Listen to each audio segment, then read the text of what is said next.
Judge Princess Ongkeko, and this is Judge Princess TV. I'm the Executive Judge of Santa Cruz, Laguna, and the very proud tita to some very successful nephews. Let's start with the Bens, Paulo Miguel Benjamin Gico and Miguel Benjamin Gico. Okay, Paulo and Miguel, introduce yourselves, please. Hi, hello. Hi, ako po si Miguel. Ako po si Paolo Benjamin. Miguel Benjamin, and we are from a band called Ben and Ben. So we are full-time musicians and very proud nephews of Tita Princess. So let's hear from Junjun Acuña. Hey, hi, I'm Jun Acuña. I'm from Binyan. I'm a nephew of Braj Princess Ongkeko, and what we do for a living is we do business here in Laguna and Tagaytay. So one of our business is the staycation home, and we have a distribution business here in Binyan. Let's go to Earl. Earl, my nephew from his mom, my cousin Grace is my lookalike. She's my twin. Earl, Yeah. yourself, please. Hi, Ninang. And good afternoon to all the viewers of Judge Princess TV. I'm Earl, one of the nephews of Ninang Princess. So, in terms of living, I am an entrepreneur. I'm a CEO of a company called LSE Studios. It's one of the first tech-driven prod houses in the country. So, essentially, it's doing all the ads that you see, billboards, TVCs, digital video. So, it's also in the creative industry as Paolo and Miguel. So very proud creatives and nephews of Ninang Princess. Earl, daig pa niya ako. I was just cum laude at UP. Earl was actually magna cum laude from the University of the Philippines. J.O. is the son of my very good first cousin, Jojo, who passed away. No? J.O., introduce yourself. Anak. Hi, I'm Jero Velasco, and I'm currently working here in Dubai. So it's about 9 a.m. over here, and we are very proud nephew here, my Ninang Princess. I've been working here for about more than 5 years now, and I work at an insurance and investment brokerage. J.O. had a very good job in the Philippines with Sun Life, but he wasn't content. So he had to go to Dubai, and now his whole family is with him. All right, so why I invited you guys, no, I want you to share your success stories with my viewers kasi many people want to be successful themselves. Ano ba ang sekreto nyo? Paulo Benjamin, Miguel Benjamin, kwento nga kayo, ano bang nangyari sa buhay nyo? Paano kayo sumikat ng Ben and Ben? Actually, ano po, hindi namin in-expect na mapupunta kami sa isang field of work na very public. Siyempre alam natin yung sinasabi nga nila ng popularity, kasikatan. It comes with the work that we do. Because when you write and perform music, you really write and perform music for the public. And ano talaga. Pero the reason why I say that we did not expect it is because when we were starting out, and even until now, yung goal ng band has always been to make our message known and spread to as many people as possible. So from day one until now, it really is the impact and the message that we're trying to send that has been the core and the center of what we're trying to do. Pero actually po, we never actually planned to be in this line of work. We studied something completely different. Alam natin yan na yung family natin ay mga segurista, kailangan i-encourage na talagang lahat makapagtapos. And then si Dad John, talagang gusto niyang mag-engineering kami, which we also honestly really wanted as well. And we were prepared to take a life of an engineer as engineers, which we were so excited for. But then God and the universe had other plans. So now we're in this line of work and we're very happy to be here. Ano na nga ba yung contest? Di ba it started with the contest that you won? Yes. No? Anong kwento nun? So actually it started with a contest. We lost that. And we almost won but we did not. And it was a songwriting contest na it really stretched us to go out of our comfort zone, especially because we initially planned to be in the music industry by just writing songs, but we did not expect at all that we would also play and perform and sing the songs that we wrote as well. And so, ganun siya eh. Parang kumbaga, it really stretches out of our comfort zone. And I guess like the heartbreak of, since yung kumbaga, alam niyo yung commercial dati na parang yung sa yung bata na sa basketball game, yung parang nag-practice pa ako, yung may damit na ako, ganyan. So, medyo ganun yung feeling na parang you give your all to something and then it doesn't turn out the way that you expect it to be. But I guess like that's one of the takeaways that we wanted to share to yung viewers ng Judge Princess TV, na the path that you're called to take, puno ng ganon. Yung it requires you to give your all, and yet more often than not, ang daming heartbreak na hindi mo makuha yung ini-expect mo na result or goal. And yet, it's the tenacity to keep pushing forward that really like will get you to where you want to be. And that's what happened with us. Kasi when that setback, which we thought was a setback, happened at that time, it was really what eventually led us to really starting the music of the band Ben and Ben from the ground up po talaga. As in like from zero listeners and zero na audience, and really working our way in making sure na with each and every person na makikinig ng songs tsaka pumunta sa shows, we really try to send our message and connect with them. And yun, I guess yun yung takeaway talaga. Parang the heartbreaks actually redirections siya towards the path that you're meant to pursue. Yan, tama. And then, actually nga, nakakatuwa itong mga bata nito kasi they are licensed engineers from Lasal, hindi ba? And remember, when you told me, Tita Princess, we're gonna go full-time into showbiz. And what did I say? I said, my God, you're going to starve in showbiz. Sabi ko, why don't you just pursue your profession as engineers? Because there's no money at all in showbiz. And you have proven me wrong. Mabuti na lang, hindi niyo ako sinunod. Hindi ba? Kasi that's one way to prove na the path to hell is paved with good intentions. I had all good intentions when I said that. You guys shouldn't go full-time into show business. But you've proven me wrong, and good for you guys. Okay, Junjo Nakunya, tell us about your story. How did you get to where you are now, anak? Well, my parents po is full-time business man here in Laguna. So, doon ako na-practice. So, way back, bata pa kami. So, wala akong nakita sa parents ko kundi magbenta, may tindahan, mag-alok. So, doon po ako na-practice. Even in college, I took up Human Resource Management in CSB. Eventually, nag-try ako to that path. So, nag-try ako mag-HR, but binalik pa rin niya ako into selling, into sales, to distribution. So, from there, talagang yung tatay ko, si daddy, ginugroom talaga ako to take over the business. So, yun naman talaga, succession plan. Wala ka namang ibang choice nung araw. Sabihin sa'yo, sa inyo lahat to. Wala kang pinaghirapan namin sa inyo lahat. So, from there, parang yun na yung nasa isip ko. Since being the only boy sa aming pamilya, since I have a sister older, so sabi niya, sa inyo mapupunta lahat to. So, yun po yung naging sa akin, mindset. So you're now CEO of your own business. What is the name of your business, anak? It's JARC, FMCG Distribution Corporation. What do you do there? I'd say fast-moving consumer goods distribution company. Companies hire us to distribute their products in Laguna and Cavite in all channels of distribution po.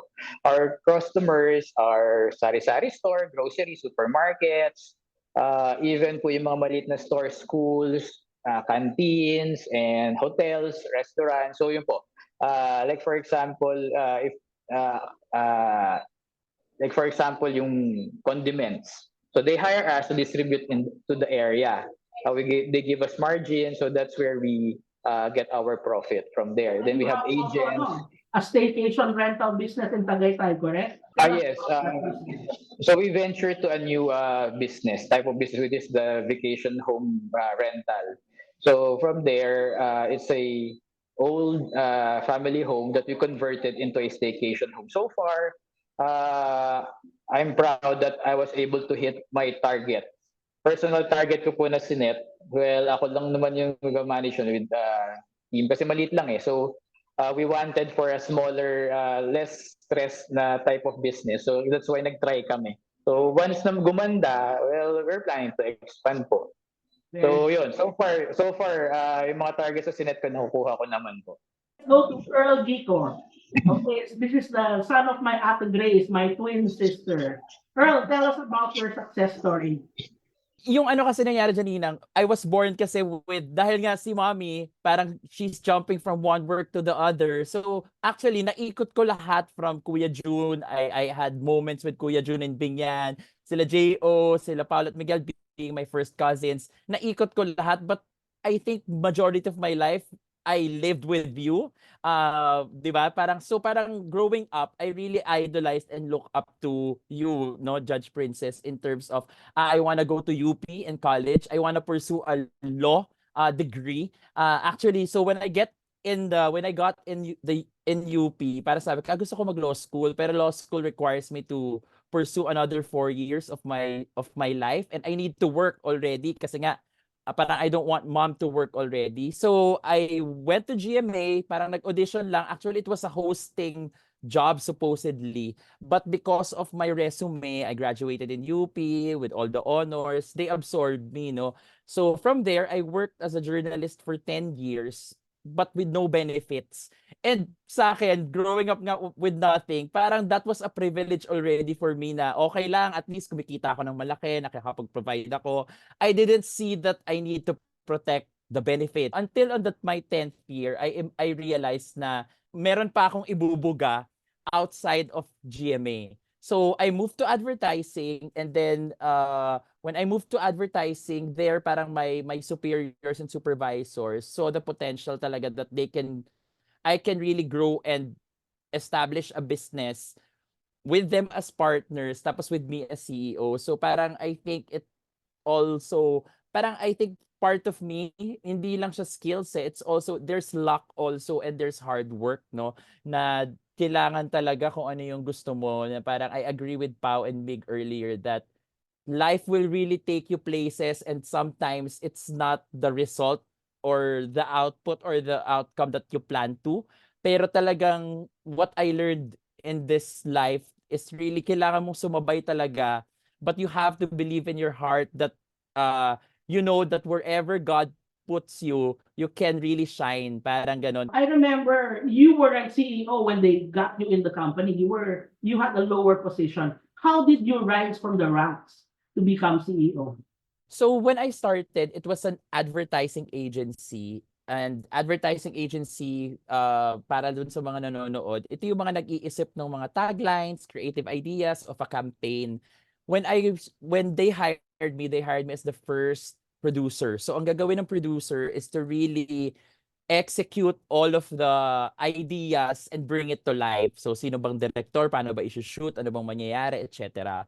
And then during that time, I worked with a lot of production houses, and then I saw I'm spending millions to other production houses na konti na lang yung natitira dun sa agency. While, given my background in production, I know in my heart and in my soul that I can put up something like a production house. So yun yung sinabi ko. So parang I made a business plan, a proposal to the partners na what if we put our own in-house production company. So they supported me. At first, on its first year, parang ano lang muna, testing. It's really addressing and servicing lang the ad agency. But because of the selling, I think it's also innate in the family that we're all good with really selling, benta, knowing the products, thinking of the business. I was able to get not only the sister company or the ad agency, but all of its competitors. I do service. Hence, nung dumating na yung point na yon, syempre hindi na sila pwedeng makialam. That's when they decided that we separate now LSC from the sister company, and it's now a standalone prod house. And who's better fit to lead the company? But of course, the person who actually founded and incubated it and nurtured all the people within it. So kaya ako naging CEO at a very young age, because I feel like medyo parang sumabak na rin ako talaga, Ninang. I was at first parang I thought that it's just a part of my job to build a business. I didn't think that na meron pala akong na pwede pala akong mag-demand na I can be, since ako naman nagtayo, ako na rin dapat na maging CEO. Parang I never knew that.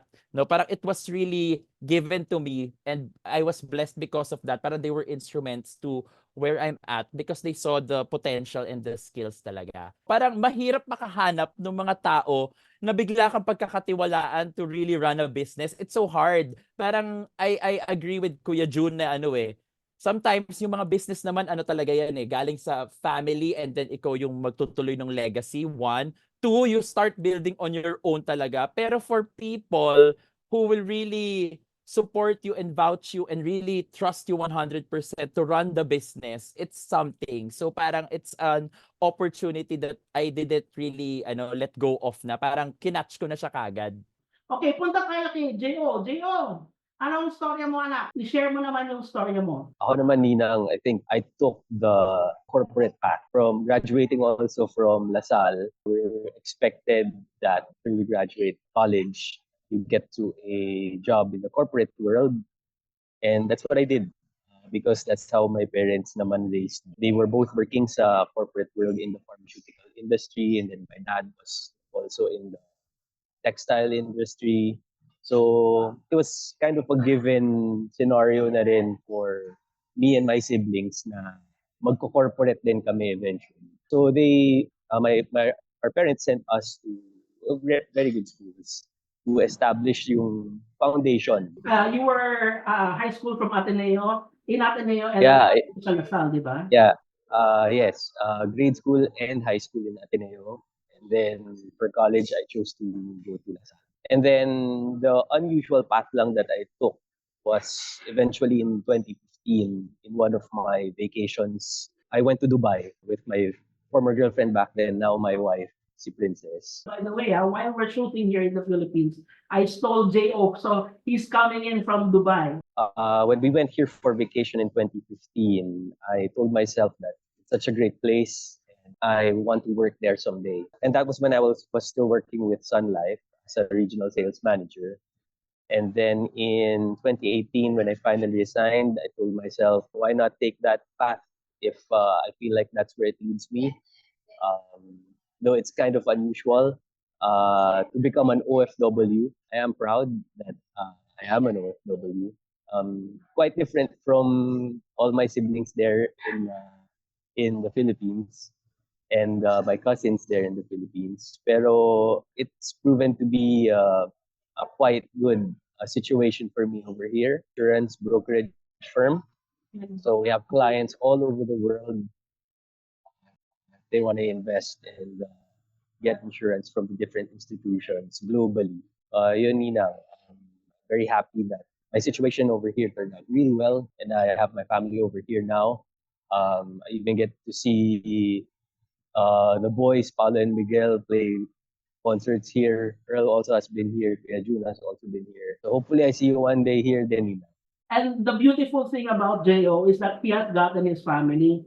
Kasi what I find na it's really tough is that if you work abroad and your family is here, because ang hirap, that's why nga you get married, no? That's why you stay together, for you to be physically there for each other. But I'm so proud, J.O., that you were able to get your wife and your son who are joining him at Dubai now. Okay, so here is the next question for you guys. Kasi I'm very proud of how us Geekos, we are the Geekos from Binyang, Laguna, no? Geekos, Amorantos, Navarros from Binyang, Laguna. It seems that we were raised right, no? The question is now, what do you think are the important ways in which you were raised that contribute to your success? Magandang tanong po yan. Mm. I believe na kailangan mahilig ka sa pagkain. Di ba lang? Ako kami. Kasi Sabing GUICO. masarap tayo kumain. Masarap tayo kumain. Hindi, pero actually, connected yan sa totoo lang. Kasi we don't just love food. We love sharing food to people amongst a community of people. And I feel like I think it's always been a culture ng mga Giko to be a community. And I feel in the places that we have ended up in, kahit po magkakaiba kami lima ng mga career paths, naging mahalaga sa amin na kung nasan man kami, marunong kaming makibagay at marunong kaming makipag-collaborate sa mga communities na kung saan man kami, kung saan mang field kami. Kasi yan isa siyang bagay na nakalaki namin. Nakita pa lang namin actually sa generation nyo na 'di ba, yung all the stories na every summer or every there's a period in the year na talagang hindi lang kayo nagkikita pag reunion, talagang magkasama kayo halos araw-araw. And then kami naman, when we were growing up, talaga, we make sure that at least once or twice a year, the family gets together. And so, I think that spirit of community really spread out to wherever we are. And I really feel it. Like, even ngayon po sa amin, sa work namin, 9 kami sa banda. Diba? Parang kung hindi ka marunong naging part ng isang community, hindi mo kakayanin yung ganong karaming tao. Pero I feel like we have been prepared for it, and we all have been raised in that right spirit. So I'm very happy and proud to say that's our culture in our family. Ikaw, Paolo, how were you raised? Sino ang mas stricto? Papa mo, mama mo, stricto ba sila? Or ano ang tingin mo sa upbringing mo? Actually, I think pagdating naman sa strictness tsaka sa discipline, sobrang grateful po kami na yung parents namin had the right amount of discipline, pero at the same time, I think it's also like within our family na yung laging pag-express ng belief tsaka support sa sa mga anak kahit na anong pang path yung i-pursue. I think yung balance ng dalawang yon yung naging key para maging equipped kami para sa career na tinake namin. Dahil yung I guess yung discipline na part, a lot of it was yung mga bagay na 'di ba pag bata ka sobrang prone mo sa gusto ko tong bagay na to so dapat makuha ko na siya ngayon. Parang I think yung pag-instill ng discipline of delayed gratification na parang makukuha mo din yung gusto mo pero it's either you have to work for it or hindi pa pero darating yung tamang time. Hindi kami pinalo ever. Pero pinagsabihan kami lagi kami pinagsasabihan na very stern, and I think yung basta kung paano nila ginawa, it's something that eventually if and when we become parents, we also want to emulate as well. I think yun yung naging key. Pero at the same time, I think ang naging isa din na parang secret ingredient nila mom and dad. Ang ganda nung how mom put it in one of the interviews she did before. Ang sabi niya, when you're a parent, yes, you nurture the gift of your child, pero your child himself or herself is the gift. And therefore, whatever his or her or their traits, talents, capacities are, that in itself is worth celebrating already and believing in. And I think yung pag-embrace ng ganong mindset when raising us really got us to where we are today. Kasi pag ganon, magkakaroon ka ng belief sa sarili mo. And like, kesa lagi kaming pre-measure na kailangan laging top of the class, kailangan laging ganitong standard. which I think is healthy to a certain extent, pero mas mahalaga pa rin looking back, yung they believed in us no matter what, uh, no matter how well we perform. And kumbaga, that pushed us na magkaroon ng sariling motivation na galingan. Buti nga kayo, hindi pa napalo. Ako naman ang disiplina ko sa mga boys ko. Okay, stand in the corner kung notice sila. Ikaw, Jun, how were you raised? What is the secret of your success? Well, tita, is hirap i-explain ng word na success. Because we're just I'm just starting po with my life. Kasi kakaroon ko pala ng baby. Then syempre, not all businesses that you started will be successful. So, being a child, so balik tayo nun sa mga bata kami. So sabi ko nga before, yung first part ng interview kanina, is wala akong nakita sa parents ko, kundi trabaho, work.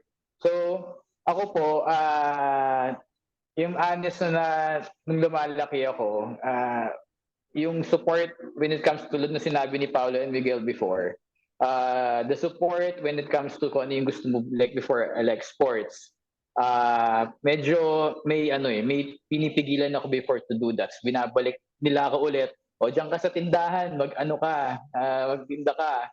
Tapos pag meron akong gustong gawin, so medyo nandun yung partner. Wala yung siguro kasi panganay yung mom ko, so much more yung pinagdaan nila, ayaw nilang matulad na or gusto lang may marating kami, so gusto nila ko ano na picture nila na batang maayos, yun yung pinagagawa sa akin nung bata. So pinipigilan nila ako.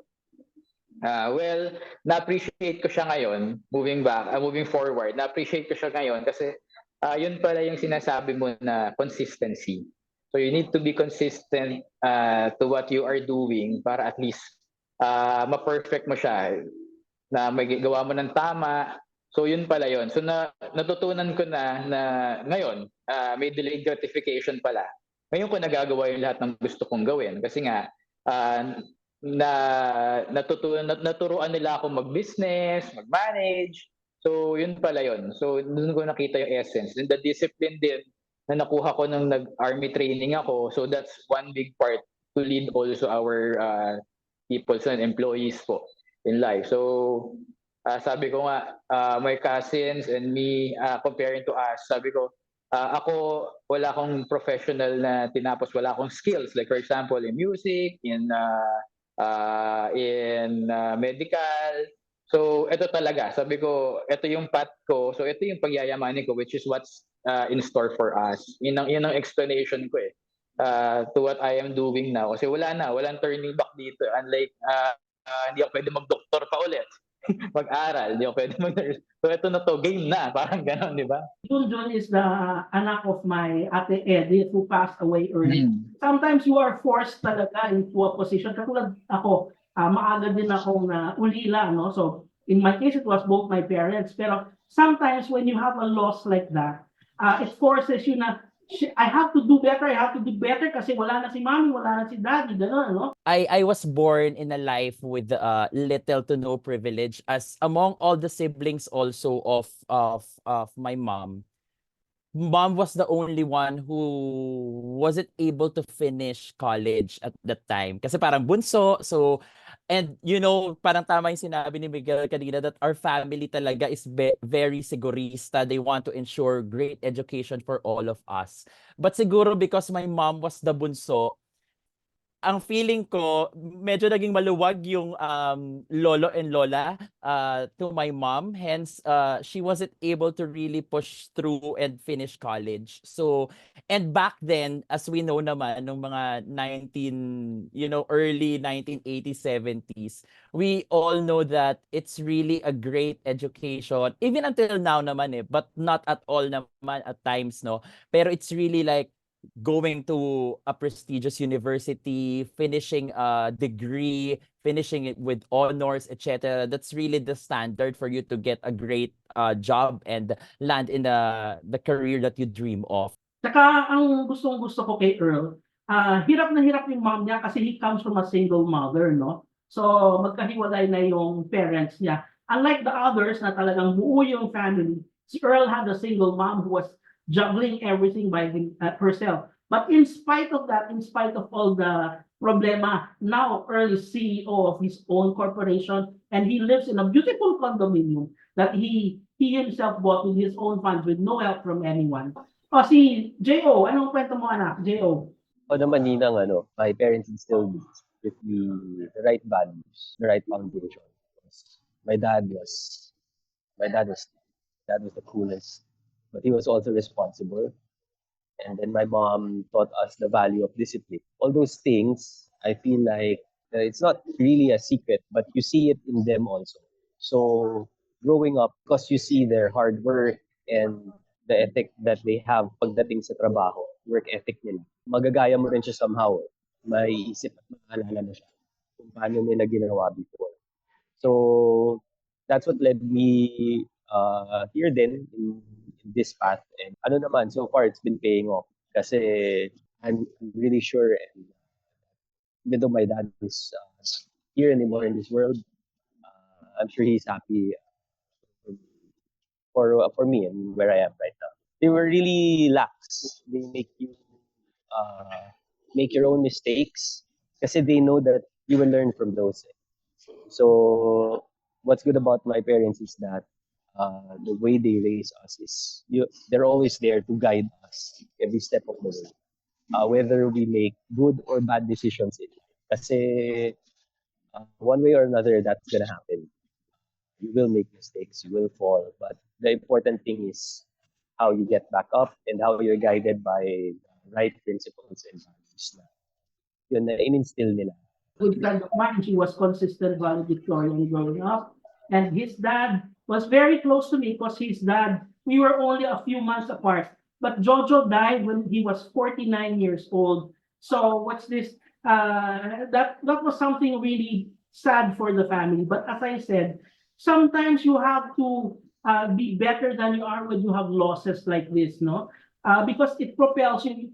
Bad things can either make you or break you.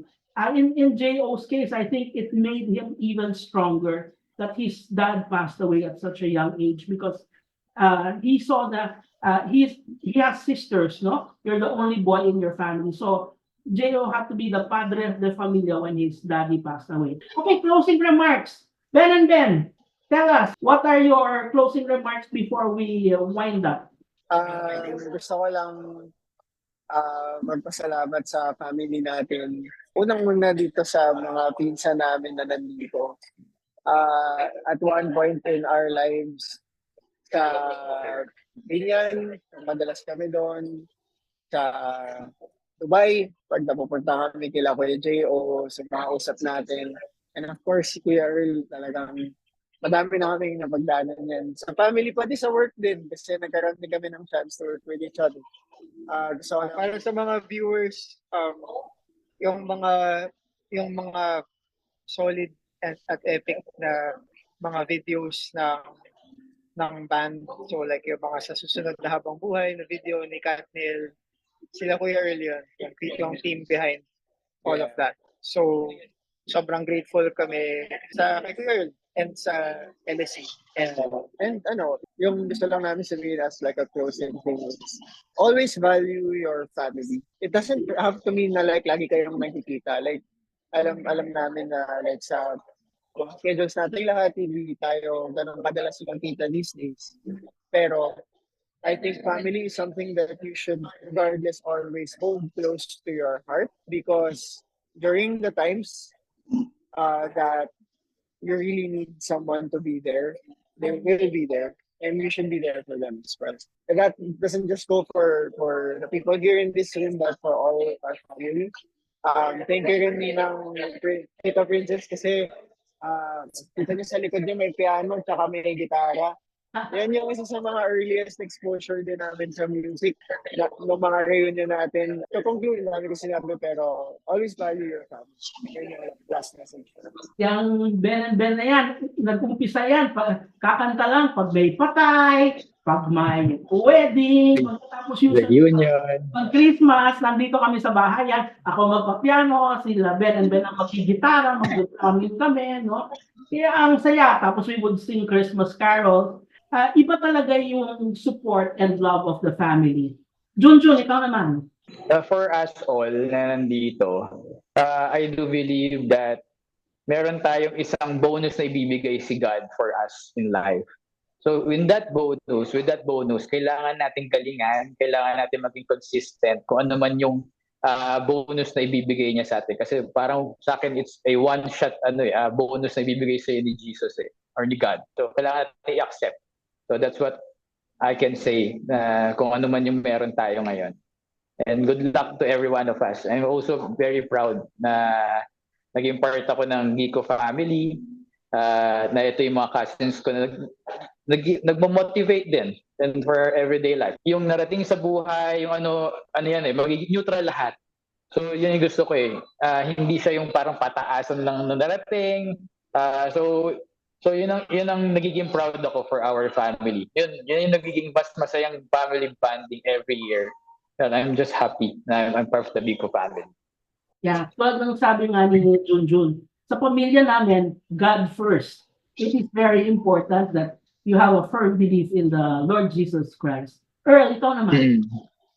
I'm becoming so emotional about how proud I am to all of the people here, my cousins, no? Kasi I think what's also good about this family is yun nga parang we were really raised to have that discipline and also to put in the work talaga na we were raised na nothing worth having comes easy, na kailangan paghirapan mo yan. Delayed gratification talaga siya because we spend our lives, alam mo kahit iba-iba yung ano namin, ako, pinanganak ako, walang-wala. Si Kuya Jun, may mamanahin naman siyang business, pero lahat kami, kung makikita mo, parang pantay-pantay kami lahat kasi pare-parehas kami ng pinagdaan ng pagpapalaki na we don't really see that someone is better than us or sa pamilya, but we were treated as equals and we will not get something that we know we deserve if we didn't work hard for it. So parang ganun yung pagpapalaki sa amin. I also believe that family is really family. No, parang ako kaya ako emotional because obvious naman that I'm really like openly gay in the family. And parang growing up, I didn't really feel any discrimination among my cousins, among my family, na parang it's always you can make a difference, you can break the glass ceiling, you can always prove something. Na parang kami kaya pag nagsasama-sama kaming lahat, hindi kami masyadong pinapayagang uminom kagad, hindi kami pinapayagang lumayo, hindi kami pwedeng because all of us in the family were like gifts.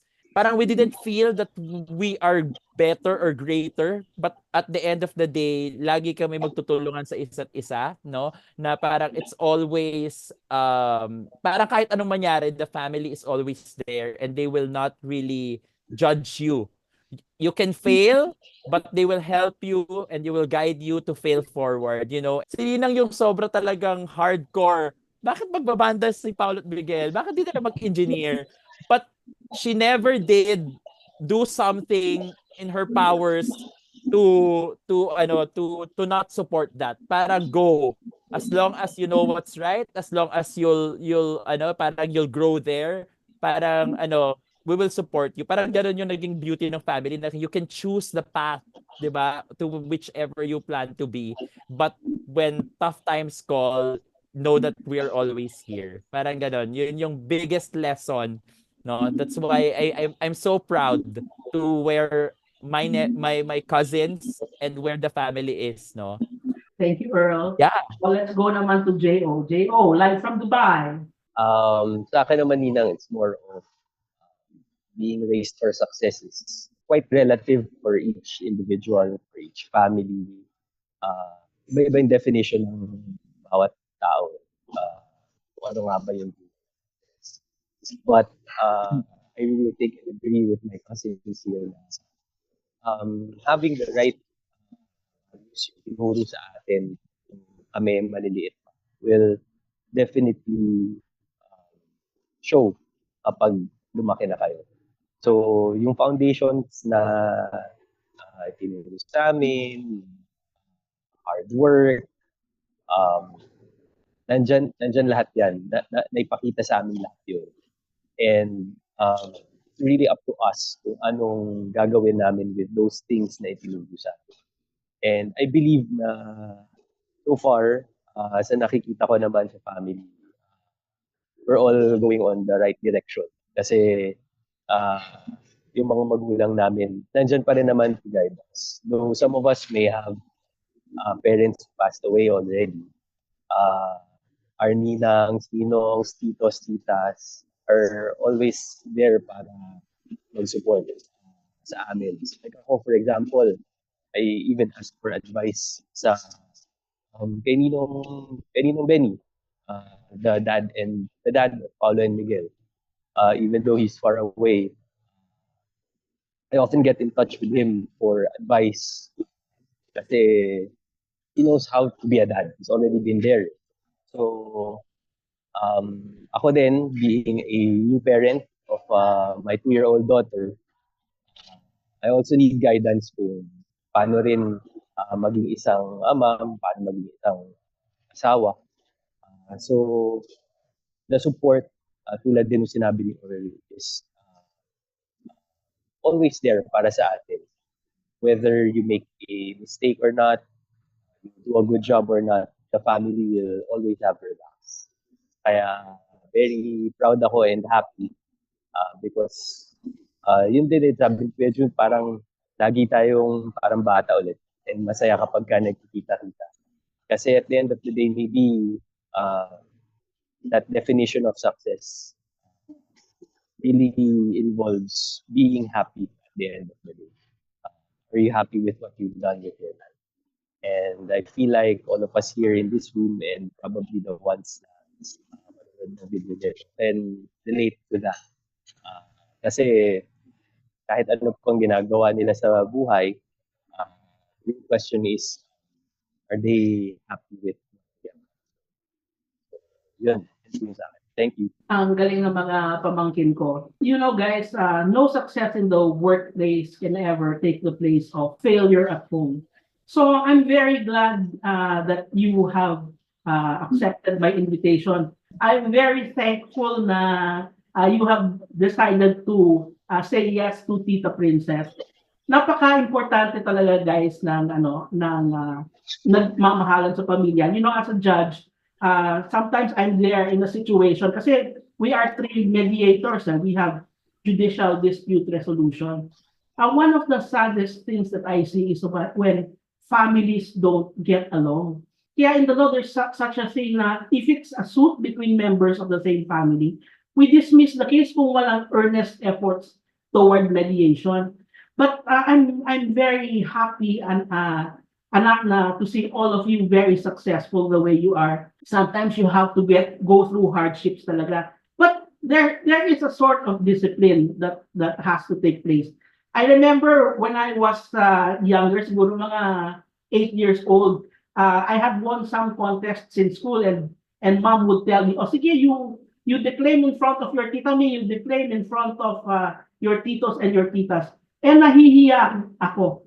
Ang sabi ng mami ko, wala akong anak na torpe. During that time, hindi ko maintindihan yung mami ko kung ba't gano'n. Kaya ang point doon, there has to be a certain discipline within the family na dapat tuturuan nyo din yung mga anak nyo to behave properly. And andyan na, it's all a mix of love and discipline. Okay, so thank you very much, J.O., June, Ben and Earl. Maraming salamat. Tandaan, magmahalan, sundin ang batas, magpakabait, or else